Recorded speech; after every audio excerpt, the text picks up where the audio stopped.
Hall number 1 को देख लीजिए, बर्गर एकदम फ्रेश रखिएगा जी। एगो पहले पीटने की जरूरत है इन नेता सबको। ई गधा सब कहता है हम बिहार में फैक्ट्री लगाएंगे। इन चोटों से कहिए कि तुम अपने मोहल्ला में अगरबत्ती का कारखाना लगाओ।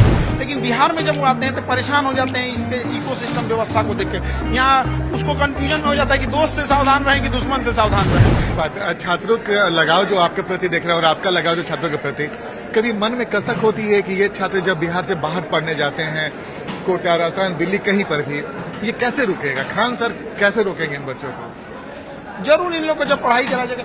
हॉल नंबर 1 को देख लीजिए। देखिए बीच में खान सर लगातार इंस्ट्रक्शन भी देते जा रहे हैं कि किस लाइन से कहां पे किन्हें लाना है, कितनी संख्या में लाना है, और ये बहुत दिलचस्प है। खान सर ऐसे होस्ट हैं कि जो हर बच्चों का ध्यान रखेगा। जी सर, जो मेरा सवाल था, देखिए दिल्ली, मुंबई, कोटा जब ये लोग जाते हैं बड़ा अफसोस होता है। अभी देखिएगा हमने शिक्षा व्यवस्था में कोटा, हम गारंटी कर रहे हैं कोटा कम हो गया है यहाँ पर। तो हम लोग की ये पूरा प्रयास रहता है यहाँ पर कि कोटा को क्या किया जा सके, यहाँ पर उन लोग को लिए किसी भी तरह का कमी न हो सके, शिक्षा व्यवस्था यहीं पे दिया जा सके, न कि उन्हें कोटा जाने की जरूरत पड़े। और जहाँ तक हम लोग का प्रयास रहता है कि जब इन बच्चों को अच्छी शिक्षा मिलेगी तो पलायन भी एक दिन जरूर रुकेगा। कैसे रुकेगा पलायन? वही तो है, मतलब नेता बड़े बड़े बात तो करते हैं, दावे भी करते हैं, कैसे रुकेगा सर? एगो पहले पीटने की जरूरत है इन नेता सबको। ई गधा सब कहता है हम बिहार में फैक्ट्री लगाएंगे। इन चोटों से कहिए कि तुम अपने मोहल्ला में अगरबत्ती का कारखाना लगाओ। अपन गांव अगरबत्ती का कारखाना लगाने की औकात नहीं है। अब बिहार में स्टील का फैक्ट्री लगाएंगे यहाँ पे। जो इंसान कुछ नहीं किया है हमने उसको दे दिया है कि तुम पूरा राज्य चलाओ। जो कुछ किया रहे तब तो समझ में आया यहाँ पे बिहार बदलेंगे। भैया पहले बिहारियों को बदल दीजिए। उनके पास सही से भोजन नहीं है, सही से कपड़े नहीं है, वहां पर उनके पास पूंजी नहीं है। ऐसा बहुत बड़ी चीजों की जरूरत नहीं, बस पूंजी की जरूरत है। कोई 2 गाय पाल के रखा है, अगर बैंक उसे 10 लाख फाइनेंस कर ले, कल 20 गाय पाल लेगा। अब देखिए उसके पास वो अगले साल 20 से 50 गाय हो जाएगा, फिर आपको मांगने की जरूरत नहीं है, बस 2 साल उसके लिए खड़ा होना। लेकिन तमाम नेता सर, आप सुनते भी होंगे, अभी टीवी पे देखते होंगे, पेपर में पढ़ते होंगे कि भाई सब यही दावा करें कि हम पलायन रोक देंगे, हम रोजगार की बौछार कर देंगे। ये भैया तो एक लिए जब आप रोक देंगे तो इसका मतलब आपके पास आइडिया है तो रोकिए ना। इसके लिए जरूरी कौन है कि आप सरकारें में बैठेंगे? हम कहते हैं हम शिक्षा व्यवस्था को सस्ता कर देंगे, हम कर दिए ना, क्योंकि लेकिन हम गए थे वहां पे। आपको जो करना है आप करके दिखाइए। यहाँ पर आचार्य कुणाल किशोर जी ने आज अस्पताल को सस्ता किया कि नहीं? उन्होंने धार्मिक चीजों को दिखाया कि नहीं?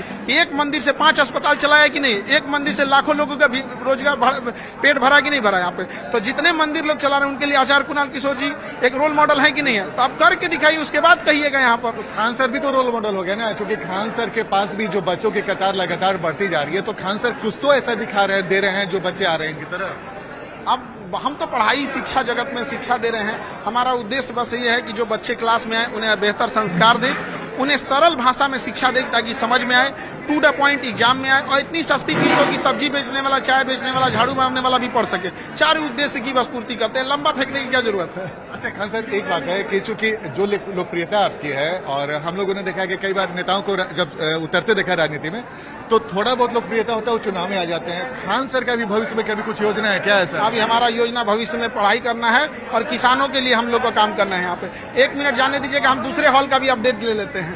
तो देखिए लगातार खान सर, लगातार कई हॉल है जिसमें बच्चे आ रहे हैं। खान सर ये इसलिए सवाल जवाब है ना, क्योंकि जो हम लोग की योजना ये है कि हम लोग बच्चों के लिए तो हम लोग ने शिक्षा दिया ही, अब हम लोग किसानों को भी अच्छी बेहतर शिक्षा दे सके ताकि किसान भी अपनी चीजों को अब सुधार ले आ सके। ये बड़ा दिलचस्प बात है किसानों के लिए सर, ये पहली बार आपने ये बात कही है। क्या है सर किसानों के लिए क्या है? जैसे बच्चों को क्लास में पढ़ाते हैं ना, यहाँ पे बर्गर एकदम फ्रेश रखिएगा जी।